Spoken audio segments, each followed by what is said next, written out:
Iran અને Israel વચ્ચે થયેલા યુદ્ધના કારણે ભારતમાં સર્જાયેલ પરિસ્થિતિને જોતા લોકોની ભીડ જામી છે. પેટ્રોલ અને ડીઝલની લાઇનોની કતાર લાગી છે. આથી હર્ષ સંઘવી દ્વારા શું જણાવવામાં આવેલ છે તે અંગે આપણે જોઈશું. તમામ નાગરિકોને વિનંતી છે કે કોઈ બી પ્રકારની પેટ્રોલ ડીઝલને લઈને સોશિયલ મીડિયા હોય કે વોટ્સએપના માધ્યમથી કે કોઈ બી ઓફિશિયલ જાણકારી વગર કોઈ બી પ્રકારની આ અફવાઓમાં આવીને ભાગદોડ કરવાની કોઈ બી પ્રકારની જરૂરિયાત નથી.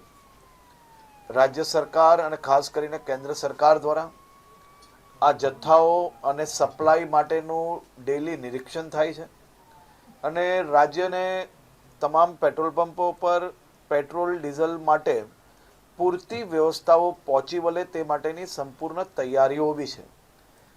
સંઘવી દ્વારા જણાવવામાં આવેલ છે કે હાલમાં 70 દિવસ સુધી ચાલે એમ પેટ્રોલ અને ડીઝલનો જથ્થો પૂરતા પ્રમાણમાં છે અને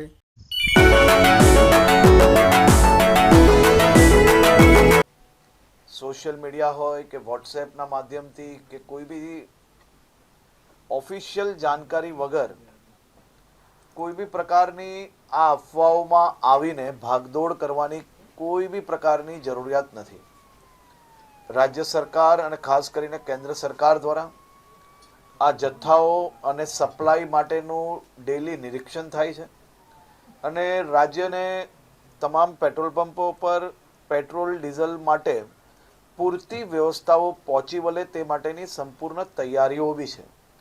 મારી રાજ્યના સૌ નાગરિકોને બે હાથ જોડીને વિનંતી છે કે આ પ્રકારની વાતો કોઈનો બી વોટ્સએપ મેસેજ આવ્યો હોય એને સીધું જ આપણે બીજા લોકોને ફોરવર્ડ કરીએ.